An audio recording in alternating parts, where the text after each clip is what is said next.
We made a music video and ancillary products. This fulfills brief goal, which is to make a promotional products for a new album. We made them for the band Will It Feel.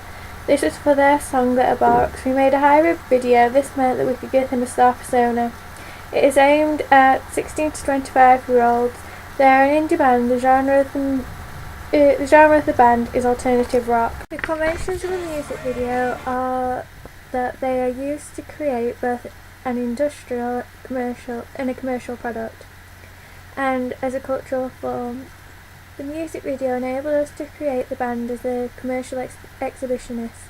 Our music video is also a televised bard. As our video is a narrative, this means that the artist is able to act as a storyteller. This is because of the use of the images used to anchor the lyrics.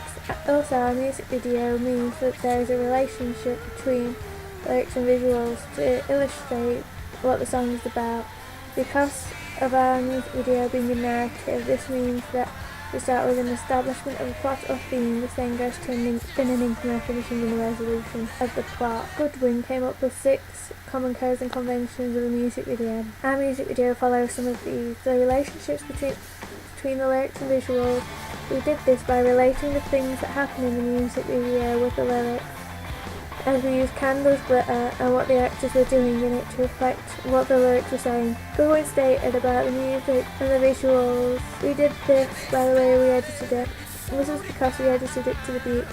Also, the iconography related to the genre of music of the music video we have created. As we made an indie video, these types of music videos have an element of performance in it.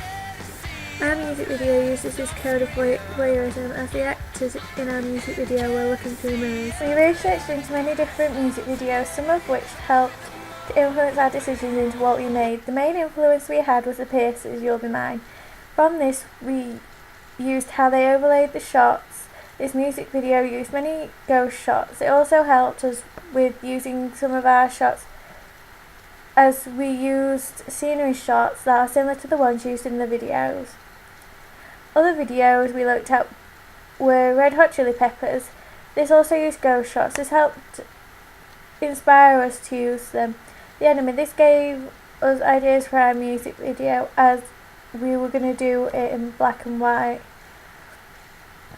Coldplay. We had the idea of doing our music video backwards, but this proved to be too difficult, so we did not use this idea in our final product.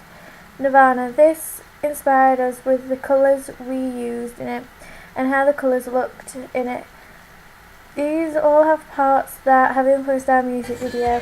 The editing we used in our music video is similar to what is used in some of these videos, as the pace of the music and the cuts we used, as they are set to the pace of the music.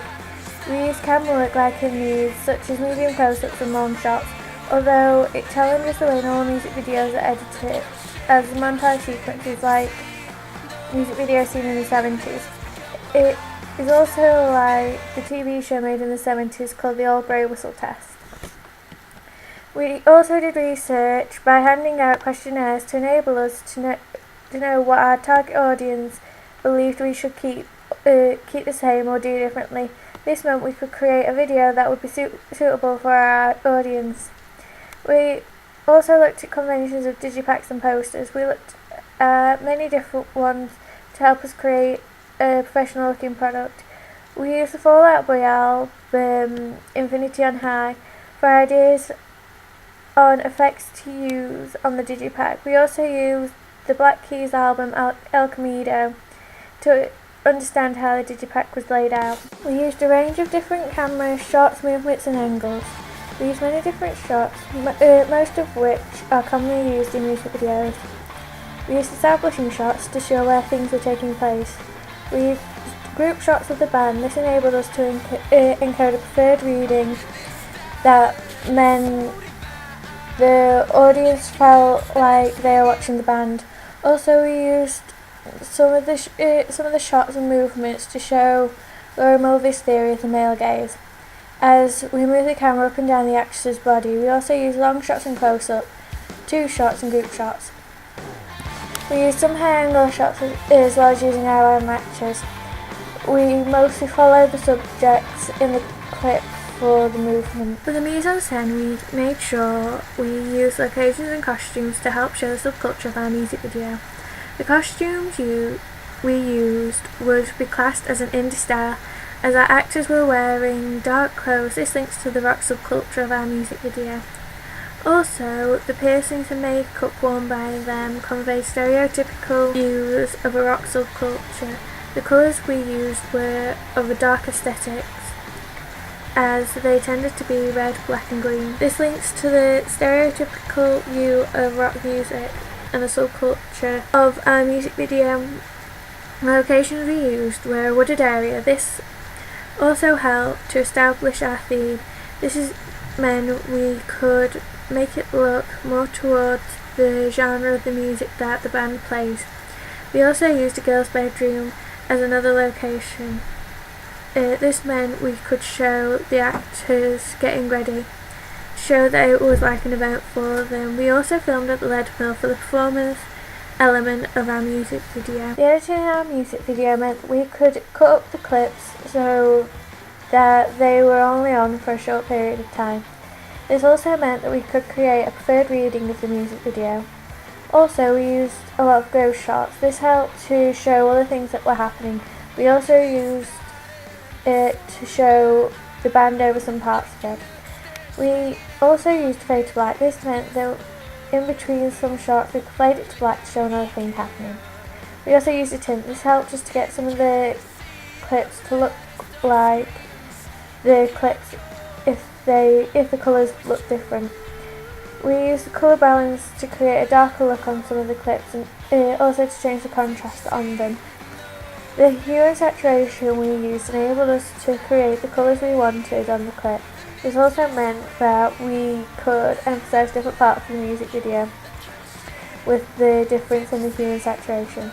We used brightness to help show the darker clips.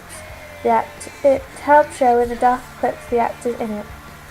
This meant we could show the audience exactly what was happening in it.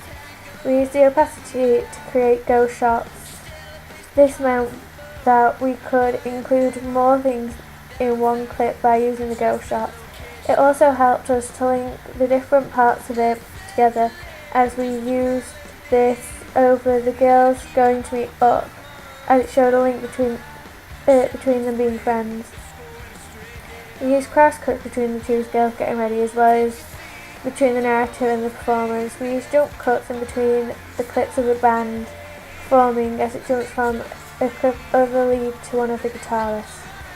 This meant we could use developing challenge the conventions. For the ancillaries, we used Adobe Photoshop to create them. On the digipack, the main colour we used was blue. This helped to connote the name of the band. We used the Witchcraft album for the layout of the front cover to help us make it look unique and different. We used glitter on the inside of the digipack to connote the name of the album. We used the Magic Wand tool to cut out the letters and the gradient tool to change the colour of them. We did this so it looked different. We used different shades of blue ending in white. This was done to connote the band name. We used the lasso tool to cut the band out and the section tool to get rid of chunks of the background at once. We used the blur tool on the poster as cutouts of the band members had harsh lines.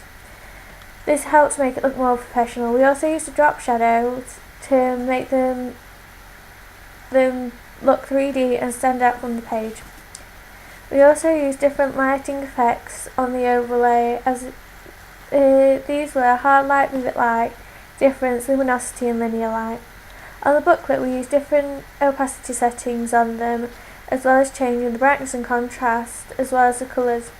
We also used the artist effects to change the look on the pictures.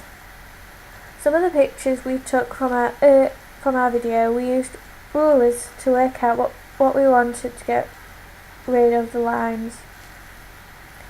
We did these to help create a professional looking product.